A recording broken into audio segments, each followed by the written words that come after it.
Thank you. Thanks for inviting me. I appreciate it. So this is the book that I wrote, all about the greatest sitcoms of all time, that the publisher very creatively titled "The Greatest Sitcoms of All Time." I think they had to go eat lunch. They were like, "Okay, let's get a title for this book before we go get lunch. How about the greatest sitcoms of all time?" Fine, let's go get lunch. But anyway, when people see this book, they'll say, "Marty, these must be your favorite sitcoms." And I have to explain to them, no, these are not my favorite sitcoms. These are the greatest of all time, based on different criteria that I use to rank them, like legacy, how long these sitcoms have remained in the American consciousness or world consciousness, how much impact they made on pop culture, how much impact they might have even made on society. Awards, did they win a lot of Emmy Awards? Longevity, did they stay on the air for a long time?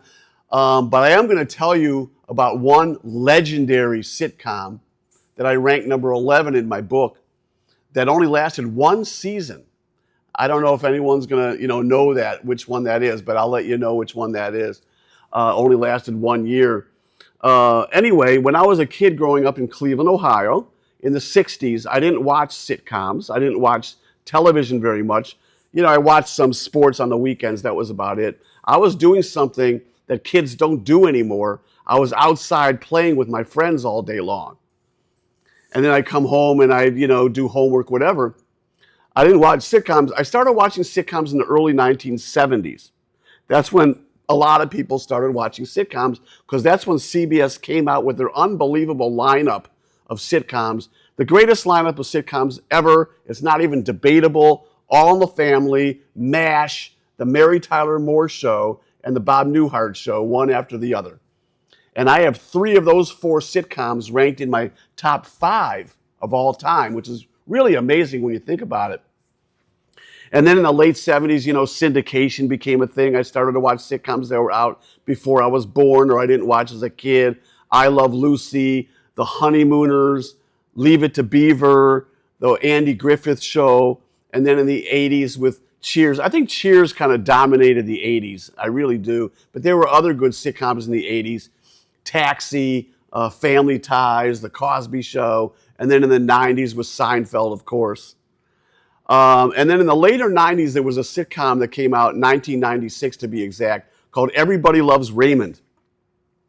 And my wife used to call that show Everybody Loves Marty, because I was Ray Barone, just like him. I was a sports writer, just like him. I had the same personality, motivations, And then in the 2000s, there was a very sexually oriented sitcom that I thought was very well written called 2.5 Men. And, I like to watch sitcoms because it allows me to have a good laugh, get rid of all the cares of the day, and be in my very favorite state of mind, mindlessness.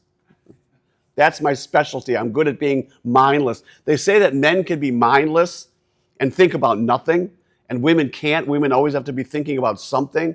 I don't know if that's true about women, because I've never been one. But I know it's true about men, because I'm mindless like half the time. Anyway, a little bit about me. We'll get the program started. When I was in high school in Cleveland, I put 2 and 2 together, which I could do by the time I was in high school. And I love to write and I love sports. I decided I'd become a sports writer. And I went to a school called Ohio University, not to be confused with Ohio State. This was Ohio University. And I graduated from Ohio University. I covered baseball and football for the newspaper there. And I graduated after 16 years. No, it really wasn't 16 years. It was 4 years and 1 semester. I got my diploma. And I became a sports writer in Cleveland. I covered the Cleveland Indians. I covered the Cleveland Browns very extensively. And then I quit the newspaper business in 2002 because the internet was coming in and you could see the writing on the wall. You could see that that no one was getting raises. There was no movement. Everything was done online. So it was really, a lot of newspaper people were leaving at that time, including myself. And ever since 2002, my basic job has been, as you might be able to see here, although the podium's in the way, I sit in my bed and I write books. That's my job. I got these 6 books that I wrote here. I've written more than 250 books now altogether. And then I come out and do presentations like this. I do about 30 to 35 of these presentations a month at libraries, senior centers, some assisted living, so forth. There was one exception. In 2009, I got hired by CBS, and CBS Sports hired me to cover the Cleveland Browns, as opposed to a football team. I would have preferred covering a football team. I covered the Browns instead. That's why I like to joke about that. They were awful. While you folks were enjoying Tom Brady and the Patriots and the playoffs and the Super Bowl, pity me, because I had to cover the Browns for 4 years, and they absolutely sucked every year. Their best record in the 4 years I covered the Browns was 5-11. That was their best record. Anyway, CBS ended that experiment, with individuals covering NFL teams. So they put me on fantasy sports for a while, for a few years actually. I started giving advice on fantasy football, fantasy baseball. And then they wanted me to move to Jacksonville, Florida, where their headquarters was. And I said, I can't do that. I have a family to raise in Cleveland. I can't just move to Jacksonville. And they said, sayonara.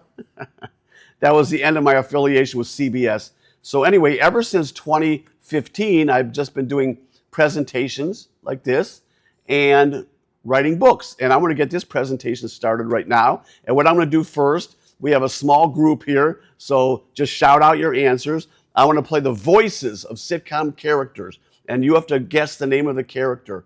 This is going to be chronological. This is from the 1950s. Just shout it out, see if you know who this is. Maybe if I get the initial shock over with, I can act pleased when I open it in front of Fred. Yeah. From a legendary sitcom from the 1950s that we've already discussed. Ethel Mertz, Lucy's friend in I Love Lucy. Okay, here is a two-faced teenager from a show from the late 50s, early 60s. Cleaver, that's a very pretty dress. Good morning, Mrs. Cleaver. That's a very pretty dress. Two-faced teenager. Wally would not call her Eddie Haskell. There you go. From Leave It to Beaver. Well done. Here's a really nasty guy from a show from the 80s that I did mention already. What do you mean busting my chops here, making me be a regular person? No, wait over there. I'll call your name and number. Till then, keep your mouth shut. That was Louis De Palma. Okay, here's a show from the 1990s that was super duper popular that I thought was overrated, but a lot of people loved it. Had 3 young men in it, 3 young women from the 1990s. Listen closely to this voice, because most people guess the wrong woman. If they don't get along, then you should smooth things over. Make them be friends. That was Phoebe, Lisa Kudrow. Okay, here we go. Here's the last one. This is from a show that I mentioned, also from the 2000s. Yeah, I've come to realize that there's a very good chance that I might someday snap and kill my brother.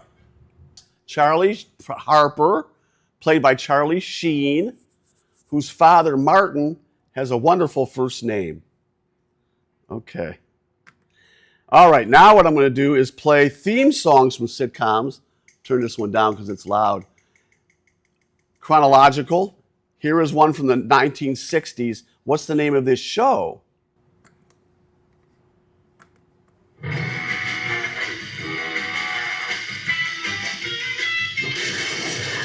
You got it. The Munsters. All right, here's one from the 1970s, a show that I mentioned that was on that Saturday night lineup.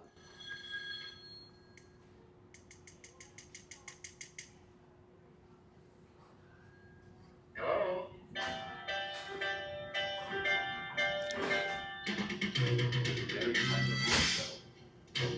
No. He's a psychologist in Chicago. Bob Newhart Show. All right, this one might be a little harder. This is more modern. We have some old school sitcom fans here, as I am. And show ended around 2015. Very popular show, though.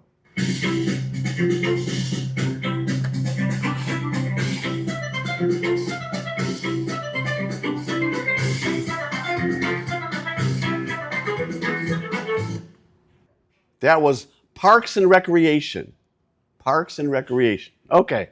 Now, let's get to the meat of this program here. This is I Love Lucy, of course, and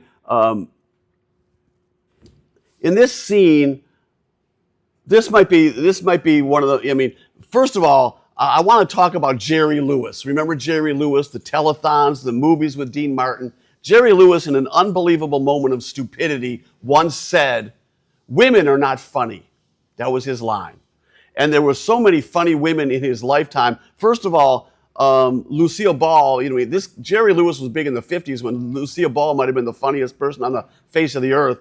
And he said it not long before he passed away. And there were so many funny women in sitcoms alone back then. Agnes Moorehead, who played Endora in Bewitched, was funny. All the women in the Mary Tyler Moore Show were funny. All the women in the Golden Girls were funny. So it's really a dumb thing to say. And what I'm going to show you now might be the most famous sitcom scene of all time. This is when Lucy and Ethel are employed at a candy factory, and they keep getting bounced from one department to the next because they keep following up. This is their last chance to stay employed. But they're put in an impossible situation, and here's how they react to it. Department. Yes, ma'am. Now, the candy will pass by on this conveyor belt and continue into the next room where the girls will pack it. Now, your job is to take each piece of candy and wrap it in one of these papers and then put it back on the belt. You understand? Yes, sir. Get there. Let her roll! Let her roll! Wait here. Somebody's asleep at the switch. What are you doing up here? I thought you were downstairs boxing chocolates. Oh, they kicked me out of there fast. Why? I kept pinching them to see what kind they were. This is the fourth department I've been in. Oh, I didn't do so well either. All right, girls. Now, this is your last chance. If one piece of candy gets past you and into the packing room unwrapped, you're fired. Yes, ma'am. Let her roll!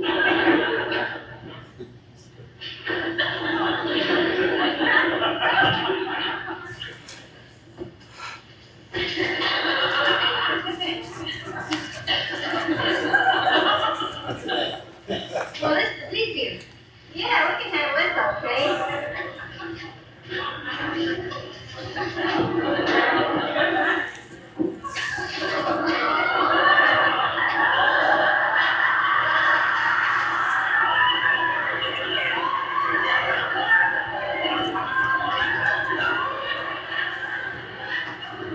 Listen, that's all I did this. I think you're fighting over the game.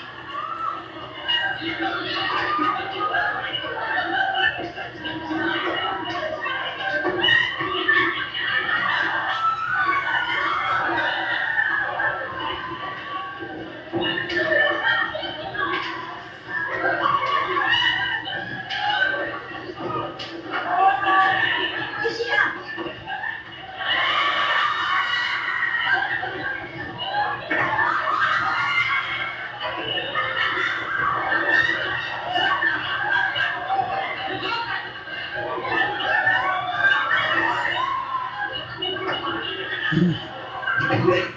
Fine, you're doing splendidly. Speed up!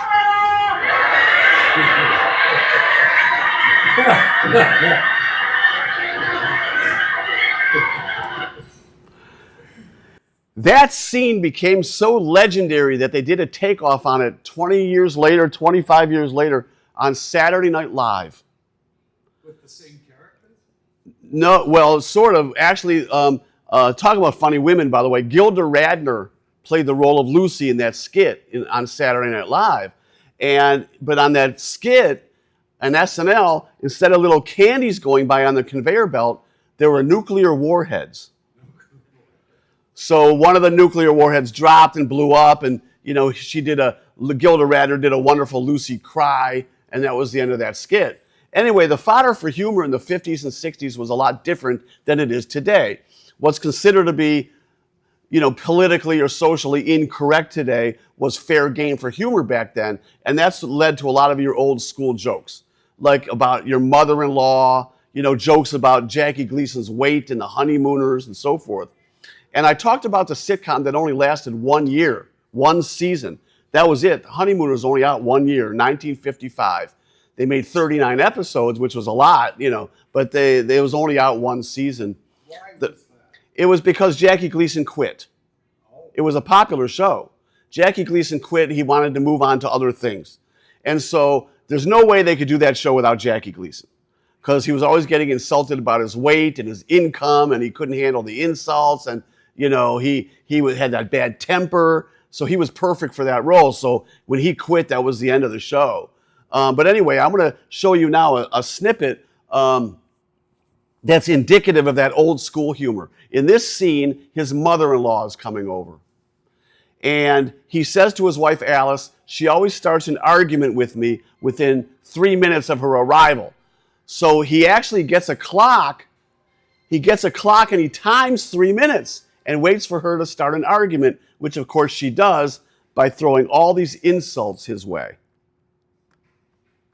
Oh, Alice, dear. Oh, hello, dear.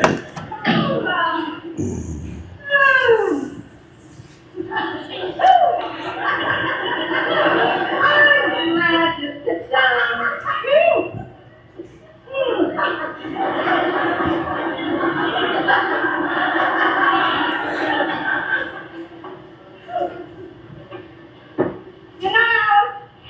I wish you didn't live so far from the subway. Oh, Mother, it's only 3 blocks. 3 long blocks, but I suppose you can't do any better with a rent that you can afford. Now, your sister only lives a half a block from the subway. Well, that's one of the advantages of having a husband that's a good provider. Mother, I have some coffee on. Would you like some? Oh, that'd be nice, dear. Yes, thank you. Alice, you look thin. Are you getting enough to eat? Oh, of course I am, Mother.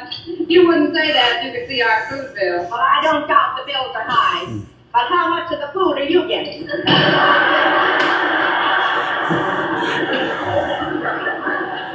Don't you worry about me. I feel just fine. Well, I hope so. My goodness, a little food is the least you can get out of Mary.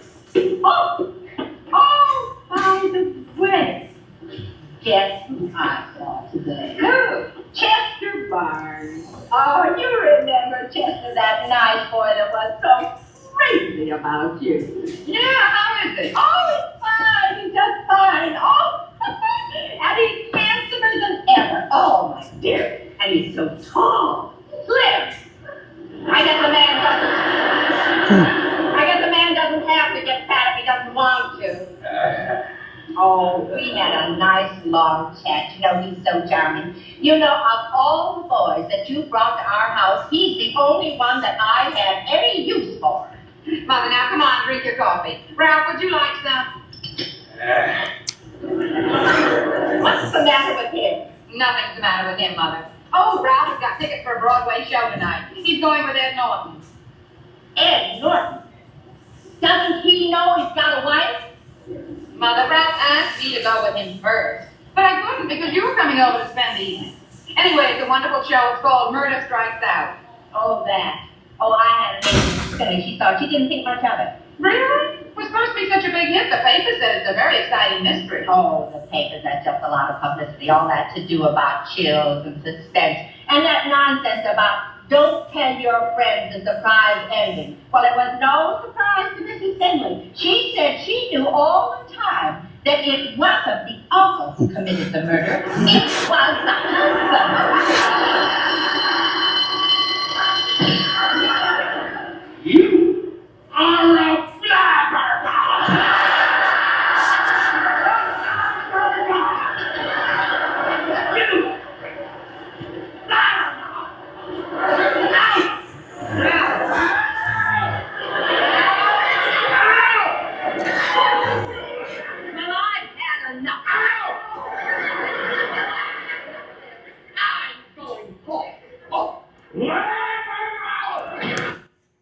Okay.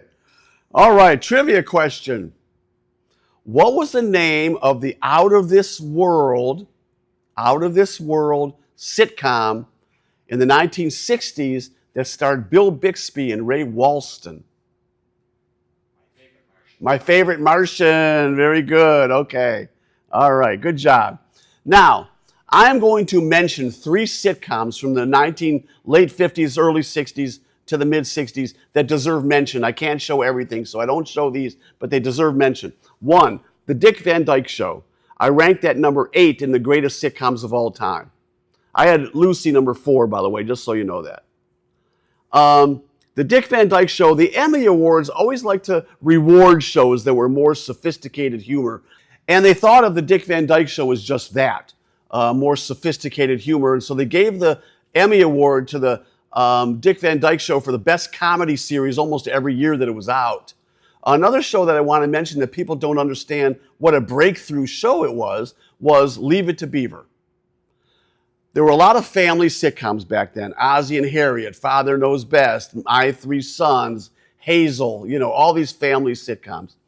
But Leave It to Beaver was the first family sitcom that focused on the kids as opposed to the adults.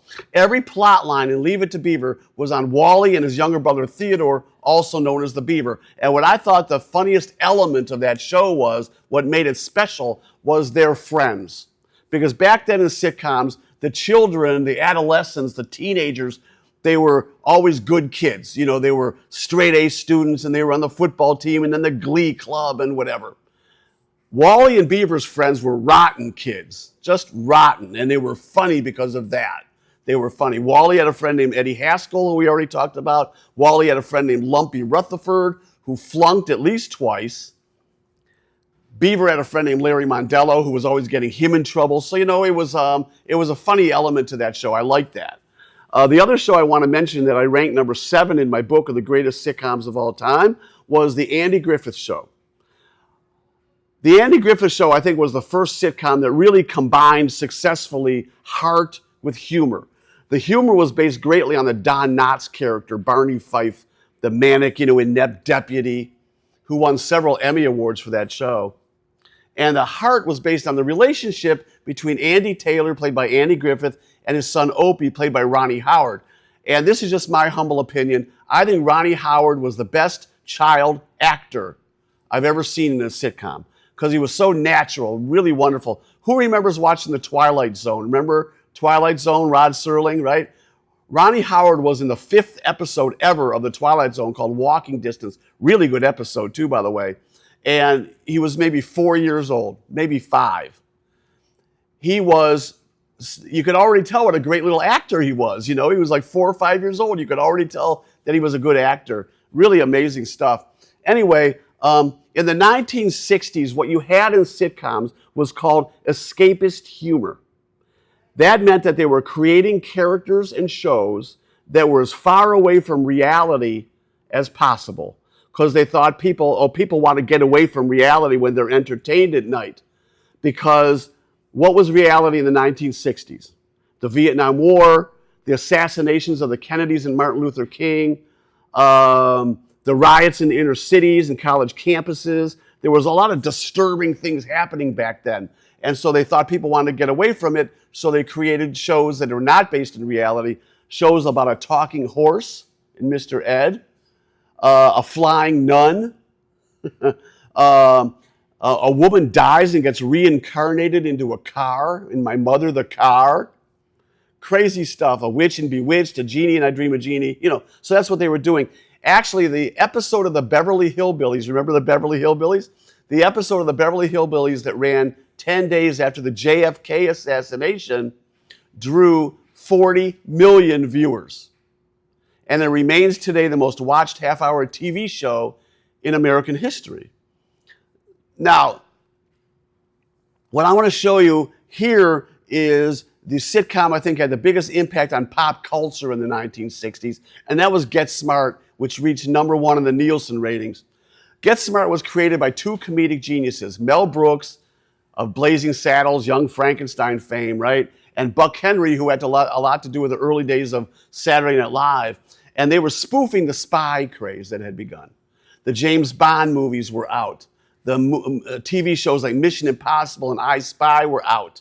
And they were spoofing that. And what Get Smart did is it put into the American lexicon these little catchphrases that Agent 86 used to say, played by Don Adams. And, missed it by that much. And would you believe? And sorry about that, Chief. And people were going around saying these things. And they had these cool gadgets. The first cell phone was on, that shoe phone, right? Was on Get Smart. That cone of silence that never worked. Anyway, in this scene, the writers were actually making a commentary about the dangerous toys that little children would play with in the 1960s. Because what happens here is Agents 86 and 99, Barbara Feldon, run into some chaos agents with guns. And they subdue them by using these little children's toys.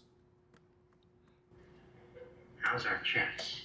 Unless I miss my guess, they have no idea where we are.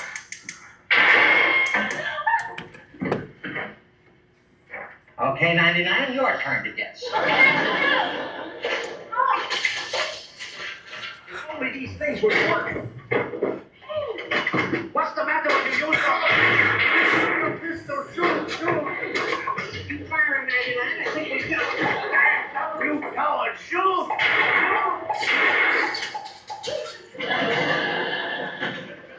Destructo, the toy manufacturer's ultimate weapon. They are using Destructo.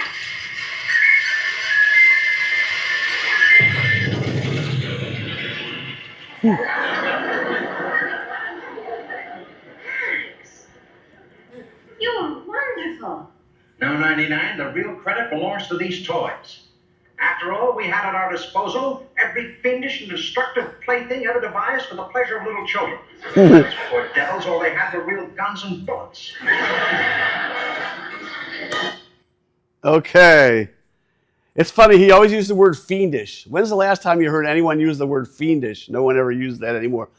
Okay, so everything changed on January 12th, 1971. Does anybody know why everything changed on January 12th, 1971? That was the night that All in the Family debuted on CBS. All in the Family changed everything. I have All in the Family ranked number 2 in the greatest sitcoms of all time. Before All in the Family, every controversial issue in America was verboten in sitcoms. They never talked about them. They never joked about them ever, ever, ever. The Vietnam War, racism and bigotry, homosexuality, religion, sex, the women's movement. They never went there. They never touched it. All in the Family did a 180. And they hit all those issues head on. And they did it in such a funny way that everyone started to talk. People started to call their neighbors and friends. You got to see this new show. You got to see this new show. It's completely different. And All in the Family ratings just went through the roof. All in the Family hit number 1 in the Nielsen ratings in its first full year, stayed there for 5 years in a row. 5 years in a row, All in the Family was the number 1 show on TV. And it didn't always have to be controversial to be funny, and I want to give you an example here. In this scene, Archie Bunker has purchased a watch from a guy working on the docks in New York City, and the guy's a crook. But Archie Bunker buys the watch from him anyway because it's an around-the-world watch, and it tells him what time it is in other countries. So he's really proud of this watch, So I'm going to use a bad word here. Forgive me, but this is Archie Bunker talking, not me. So I'm going to use a bad word. It's relevant for later on. Archie Bunker comes home one night with this around-the-world watch, and he tells his family, with this watch, I can tell you that right now, 800 million chinks are sitting down to breakfast. So I apologize for using that word, but it's relevant for later on. The watch breaks down, and his wife Edith takes it to a jeweler. And he freaks out because he's like, uh-oh, maybe this watch was stolen, and the jeweler's going to see the serial number and have him arrested. So, and he gets annoyed because he called his daughter Gloria and liberal son-in-law Mike downstairs earlier, and they didn't show up because they were having sex.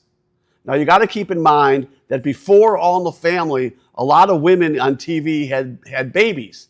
They just didn't have sex.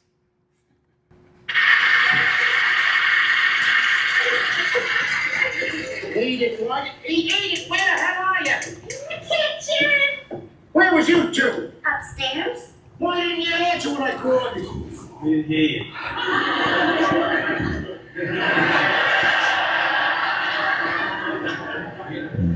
You know what you done to me? Why did you to wait first? Well, I could have taken it to Nelson's, but Mrs. Abrams and I had gotten to be such good friends. That ain't the prank, Eve. If Abrams had to watch all day, he could have opened it up and seen the cereal over there and called a cop. They could be on their way over here right now. Oh, no, I don't think so. I don't think he's even looked at the watch yet. Why not? Because I just took it in 10 minutes ago. 10 minutes ago? Oh, Edith, I love you. Oh, Get away from me.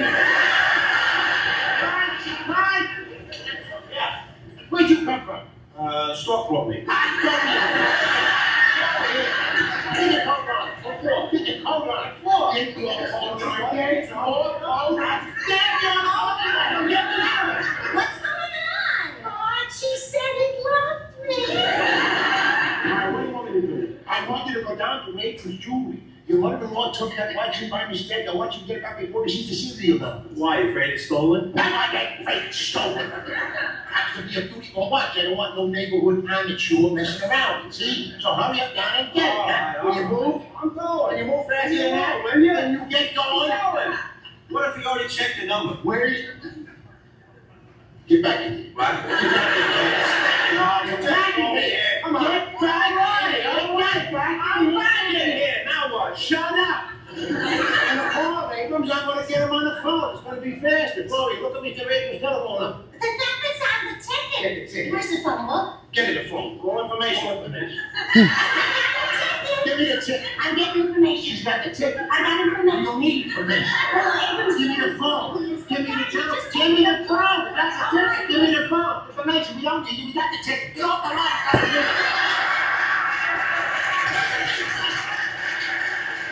When you get away from here and let her in there, give me the ticket. Get out of here. Leave that ticket. Abrams Jewelers open 9 to 6.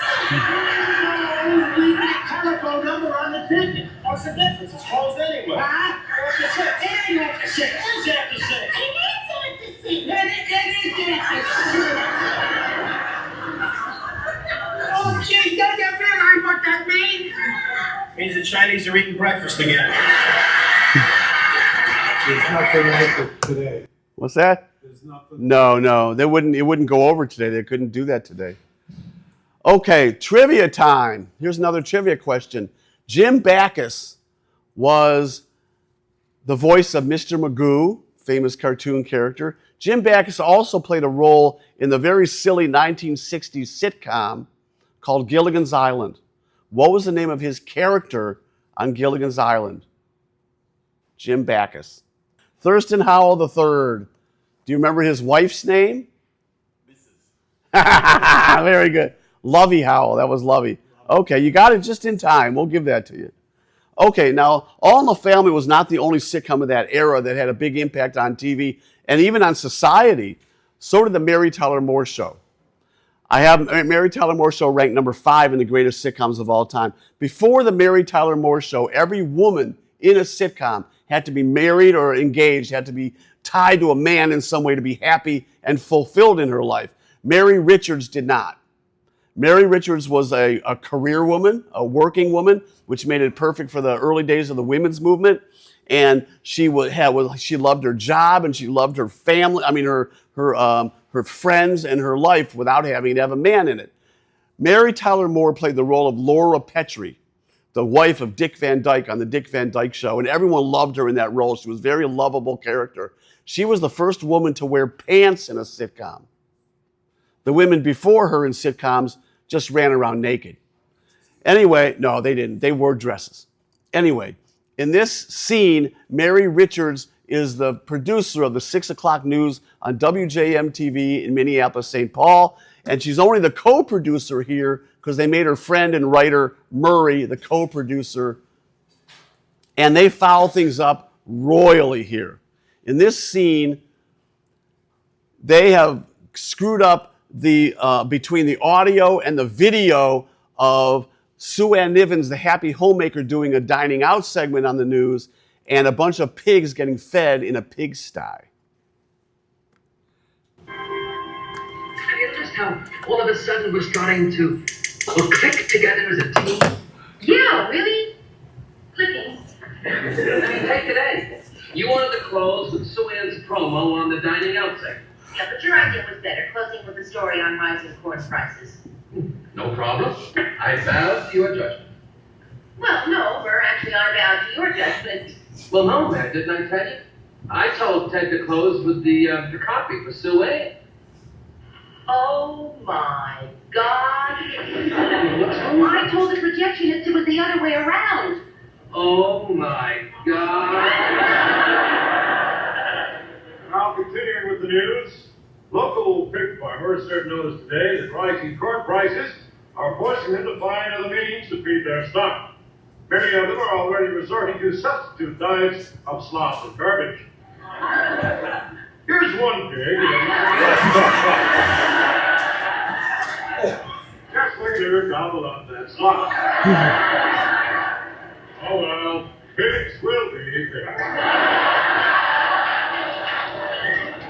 Well, that's the news for tonight. Starting tomorrow, we'll be presenting a new feature on WJM, Dining Out with Sue Ann Dennis. Here's Sue Ann now in one of her favorite eating places. When it comes to food, we all know that Sue Ann is very hard to please. But Chef Antonio seems to be doing quite well. Tune in tomorrow night, and Sue Ann will share some of the recipes for those donuts.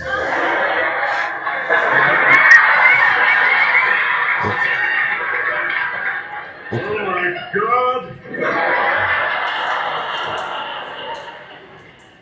All right, this is going. Okay. Now, I told you I think that, well, let me, I did that trivia question. Let me talk about Cheers. I have Cheers ranked number 6 in the greatest sitcoms of all time. And I think it did dominate the 80s. In this scene, Norm and Cliff are in the back playing pool. And when they get back out, someone's sitting in their traditional seats. Nobody is allowed to sit in Norm's seat besides Norm. All right, now you beat me fair and square, so, all right, who buy you a beer?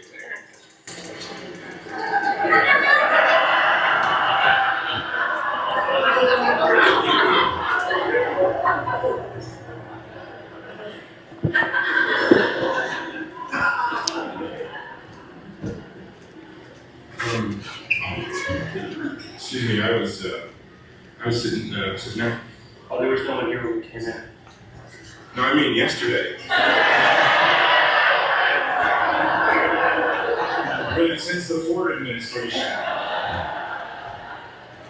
We're just waiting for a table at the Melrose. So you'll move?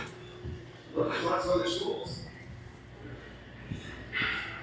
I'm on break. Look, this is. We're running out of time here. He's already 2 stages beyond anything I've seen before, so I think you better give him a stool. I'm sorry, we're sitting here.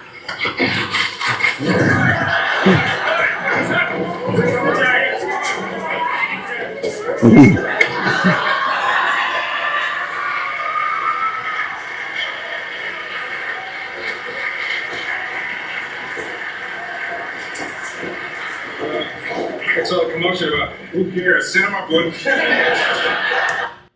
Okay.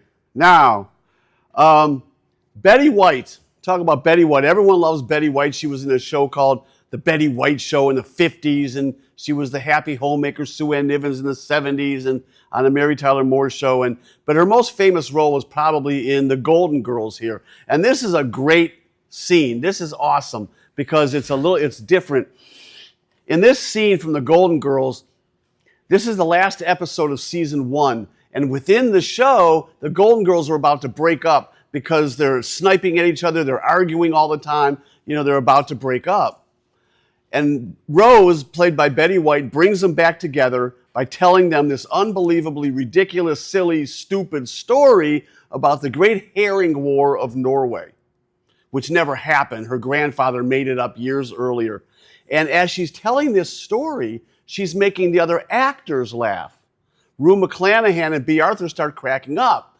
And the director, instead of saying, stop laughing, cut, he just lets the cameras roll and lets them laugh. And it makes for a unique scene here. It's really fun.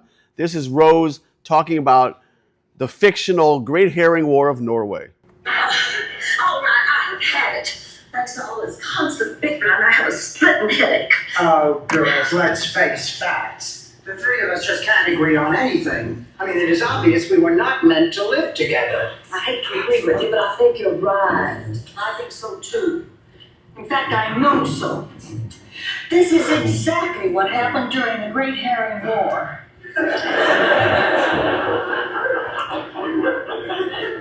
The Great Herring War? Yes, between the Lindstroms and the Johansons. Oh, that Great Herring War. The two families control the most fertile herring waters off the coast of Norway, so naturally it seemed like it would be in their best interest to band together. Boy, was that a mistake. You see, they couldn't agree on what to do with the herring. Oh, well, that's understandable. I mean, the possibilities are overwhelming.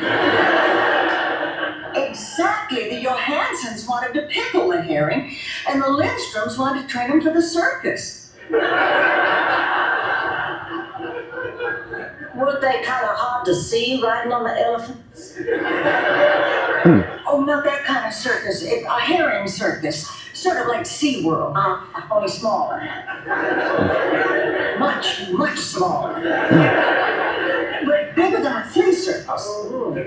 Tell me, Rose, did they ever shoot a herring out of the cabin?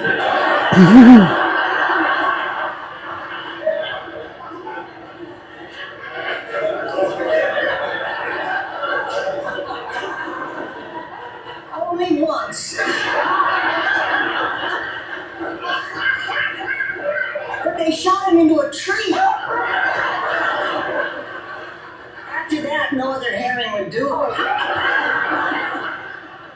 You're making this up. I am not. My grandfather told me that story. Of course, he also used to call me by my sister's name. And sometimes he'd wear his underwear on the outside of his pants. I guess he was a very reliable source.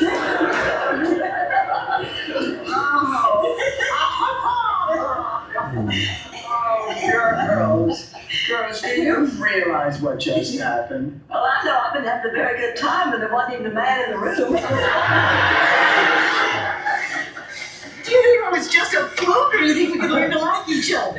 Well, I think it might take time, but I think it could be worth it. Let's give it a shot. Please! I'm gay. Okay. Okay.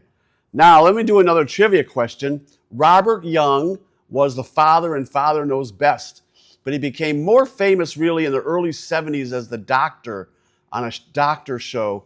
What was the name of that doctor show that Robert Young starred in the early 70s? It was Marcus Welby. Marcus Welby, MD. Very good. Okay. You know your stuff.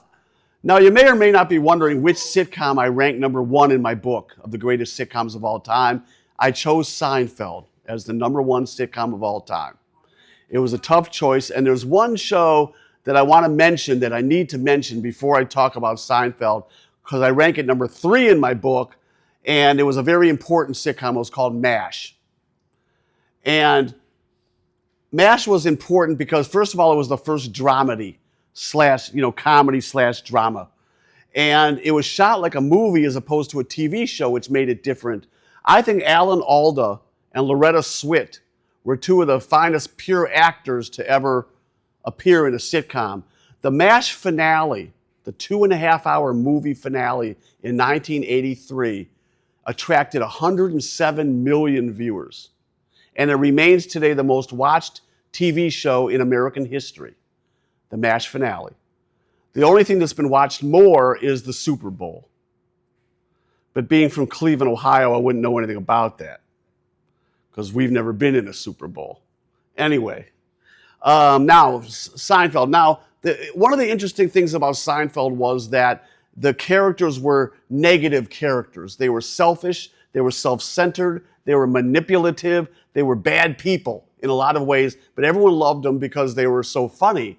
In the back of my book, I ranked the funniest male and female sitcom characters of all time, and I have Lucy number 1 among the females, and I have George Costanza ranked as the funniest male sitcom character of all time. Now, there was a survey taken taken among the television writers of America. And the television writers of America voted Seinfeld as the best written television show of all time.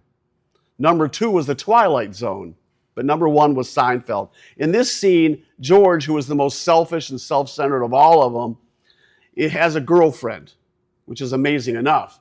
And his girlfriend invites him to her little boy's birthday party. And in front of all the little children at the birthday party, he starts screaming at the clown because the clown has never heard of Bozo the Clown. And he's like, what kind of clown are you if you've never heard of Bozo the Clown? Then he gets down on the clown because the clown's name is Eric the Clown. And he's like, what kind of stupid name for a clown is that, Eric the Clown? Then he gets into the kitchen, he sees some smoke come out of there, and he reacts in typical self-centered George fashion. Just smell. Smoke. Everybody, I think I smell some smoke back here.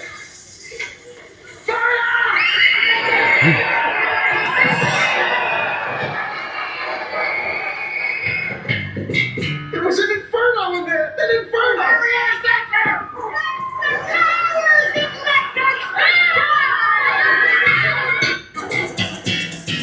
Oh, she doesn't want to see me anymore.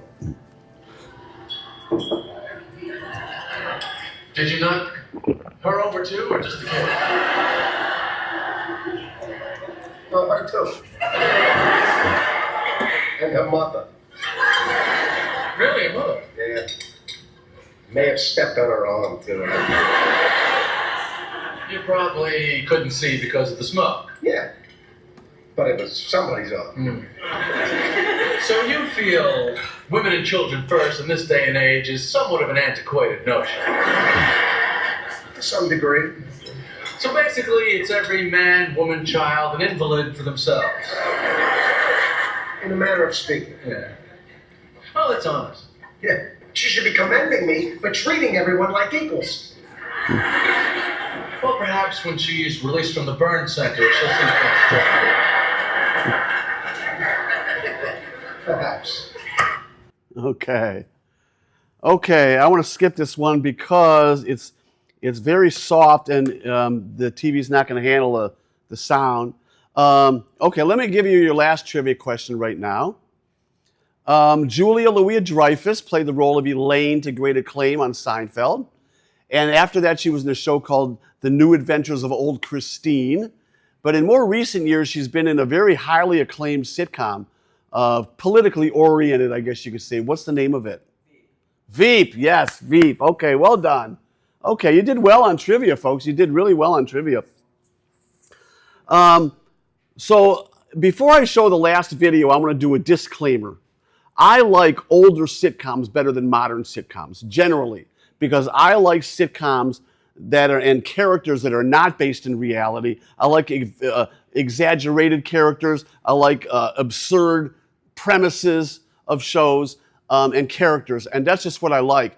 A lot of people don't agree with that, but I like that, and there was more of that in the 60s and 50s and 70s even than there is today. It seems like today that characters have to be more realistic characters and funny within that realism, but there are exceptions. And my favorite exception is Sheldon from The Big Bang Theory, because he was an exaggerated character. He was an exaggerated nerd, right? And in this scene, Sheldon ruins a game of Pictionary with his, I'll make up a word, nerdosity.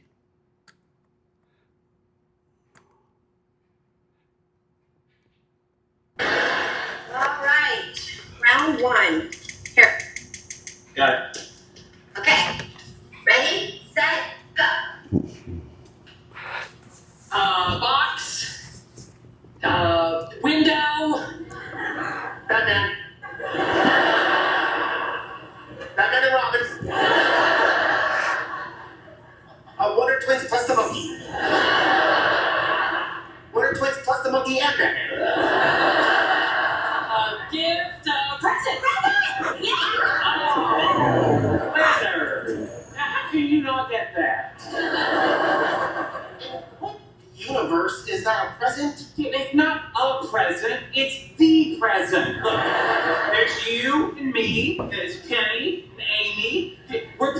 dictionary in the present. Oh my god, we're gonna kill them. It's a quark gluon plasma. No. It's asymptotic-free partons inside a quark gluon plasma. Nothing with quarks. It's an observational rebuttal of the lambda CDM model of the universe. No. It's a chocolate chip cookie, yes!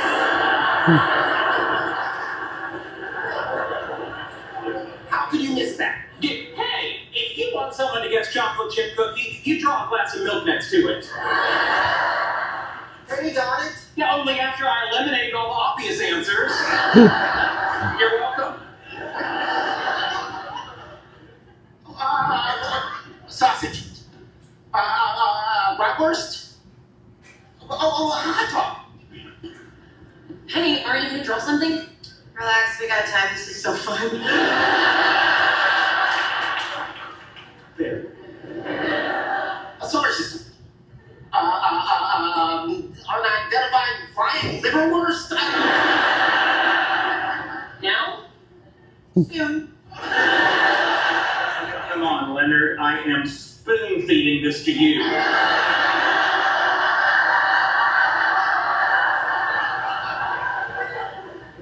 I don't know. Casper the alcoholic ghost? Alright, that's enough. Hand, nail, polish? And the word is Polish. Polish sausage. And the model of the solar system developed by Nicholas Copernicus, a Polish astronomer. And then finally, that wasn't enough, which it should have been. This is Madame Curie killing herself by discovering radium, who, although she was a naturalized French citizen, was Polish by birth. Excuse me, the word is polish. See? Small p.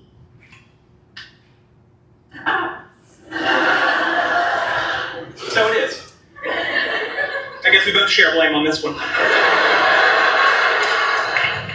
Greatest sitcoms of all time. I'll tell you my top 12 because that's what I remember. Number 1 was Seinfeld. Number 2 was All in the Family. Number 3 was MASH. Number 4 was I Love Lucy. Number 5 was The Mary Tyler Moore Show. 6 was Cheers. 7 was The Andy Griffith Show. 8 was Frasier. 9 was The Dick Van Dyke Show. 10 was Taxi. 11 was The Honeymooners. And 12 was Murphy Brown. Those are my top 12 sitcoms of all time in my book. Everybody Loves Raymond. I have number 16. And if I had to do the book over again, after I'd watched more of it, I probably would have ranked it a little higher. I think I ranked it a little bit too low. I might have put it in my top 10. That's the only real regret I think I have.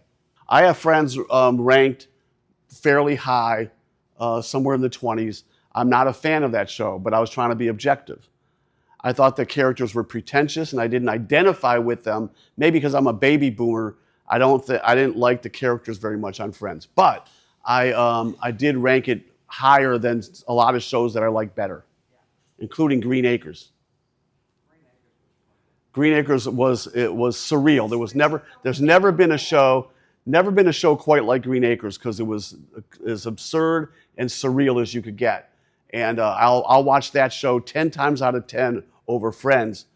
But I did rank Friends higher than Green Acres because I was trying to be as objective as I could be.